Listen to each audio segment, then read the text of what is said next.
Immigration. This is an issue which many Americans can relate to on some level. Usually, it is in regards to Mexican and general Latino immigration into the United States. However, there is a more urgent threat, not only to the States, but to all of Western society: Islam and the immigration of its proponents. The area of the world in which the effects of this immigration are most prevalent is Europe.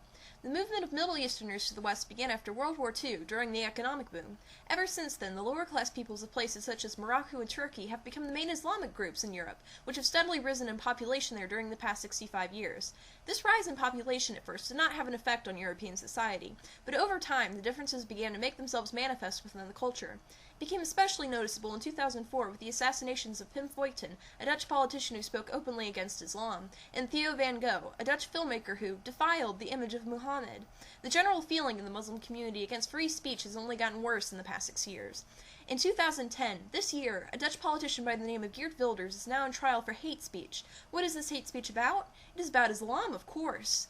This religion crusades against our near and dear Western value of being able to speak freely without the government silencing claims against the status quo. Its supporters threaten national security, take advantage of our value of multiculturalism, and spit upon cultural relativism, unless it is to their advantage. Therefore, European nations should prohibit Muslim immigration because it threatens Western values and poses extraneous welfare costs, and the predominant religion of their culture is not cohesive with Western society. Proponents in favor of Muslim immigration claim that immigration promotes multiculturalism, provides a willing workforce, and that Islam is indeed compatible with Western values. The claim that it promotes multiculturalism is true. However, what is the point of multiculturalism when one culture does not want to be simply tolerated, incorporated, and eventually assimilated, but to dominate? The claim that it provides a willing workforce is also true, but once again it comes with its downsides. The immigrants come to work, but stay for the welfare, to put it very simply. The claim that it is compatible with Western values, unlike the other two claims, is flat out false. Islam, as shown in the Qur'an and within the community of Muslim scholars, is a religion which wishes to dominate and control. In a way, it could be likened to the Catholic Church before it was tamed by secular society. Muslim immigration, even with its defenses, is still a net loss for Europe. First and foremost, the immigration of those who follow Islam is a threat to Western values. This clash between cultures has already been shown with the cases of Fortuyn, Van Gogh, and Wilders, who all committed the crime of simply speaking their minds. Another way in which Islam is posing itself on the West is with its standard of dress for women. In our current culture, women can dress in most any way they prefer, and not be considered a prostitute or immoral by most. In Islamic culture, a woman must cover themselves in loose clothing which covers her body and curvatures completely and goes down to her ankles. The main area of contention is the cultural promotion of wearing the hijab, or veil.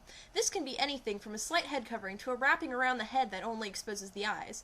Whether or not women's covering themselves is oppressive is up for debate, but what is not arguable is the safety concerns involved with this different fashion sense. For example, in France, there is a conflict over the burqa in public safety. This is a concern in regards to identification because someone cannot judge who someone is by their eyes alone. Cultural traditionalists from the Middle East do not see this as a problem that should take precedence over their woman's modesty. Therefore, they threaten Western national security. Furthermore, the Muslim community takes advantage of our values of multiculturalism and moral relativism. They look not for mere toleration, but for control. According to Abul Qasim, an ex-Muslim and academic, Muslims are forcing fast food outlets to serve halal food or have a halal section, petitioning to close down mixed-sex centers because Islamists are living in the neighborhood, and trying to obtain the freedom to practice religion by lobbying to establish Islamic marriage laws. What are these marriage laws exactly? They are asking for the right to have 4 wives at a time and the right to beat one's wife. These laws would directly contradict our progressive feminist values. If the rest of the measures were taken to accommodate Muslims, they would not only be asking for toleration, but for accommodations that severely inconvenience our society and its predominant values. If we continue letting Muslims in, they will not only want their values to be included into society, but for their values to dominate. Secondly, Middle Eastern immigration imposes extraneous and otherwise unnecessary welfare costs. In French suburbs, home to over 5 million first- and second-generation African and Arab immigrants, youth unemployment is over 50%. These high rates of joblessness in France are not an isolated example. Within Germany's Turkish immigrant community, unemployment hovers around 25%. In Britain's Muslim community, 14% are unemployed. In Italy, Spain, and Belgium, youth unemployment tops at 20%.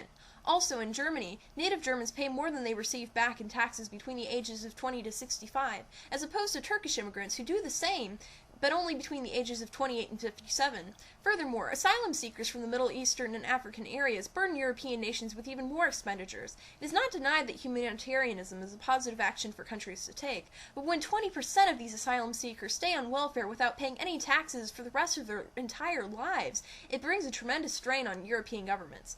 Middle Eastern immigration brings undeniable economic burdens to Europe. Lastly, the predominant religion of Middle Eastern immigrants, Islam, is not cohesive with Western society. There are some Muslims, such as Dr. Doif Abul-Aziz, who prove example of that. They argue that since Christianity, the dominant religion of the West, shares religious roots with Islam, that our values really aren't so different. The issue with this viewpoint is that they conclude, because of this, that the Quran ought to be the moral guide which all societies are ruled by. Somehow, even though we have similar base values, the specific of the Quran would be detrimental to Western culture. One verse in particular, from Quran 61:11, "Believers, shall I lead you to a bargain or trade that will save you from a painful torment? That you believe in Allah and His Messenger Muhammad, and that you strive and fight in Allah's cause with your property and your lives. That will be best for you." Quran 61:12, "He will forgive your sins and admit you to the gardens under which rivers flow, and to beautiful mansions in Eden. That is indeed the supreme achievement. And another favor, which you love, help from Allah for a speedy victory over your enemies."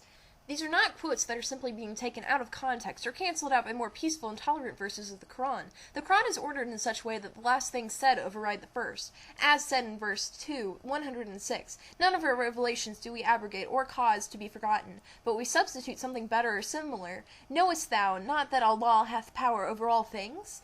And 16:101, "When we substitute one revelation for another, and Allah knows best what He reveals Himself in stages, they say, Thou art but a forger."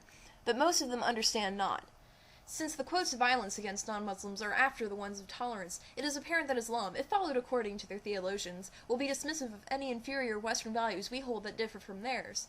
If you would so wish, YouTube user, I would like for you to spread this information, and to consider the side of immigration control. For the reasons of preserving Western values, safeguarding Europe's economic well-being, and not being under the possible threat of violence in the future, we must all, as one, unite against the invaders and say, since this is our nation that our culture is within, either assimilate or get the fuck out.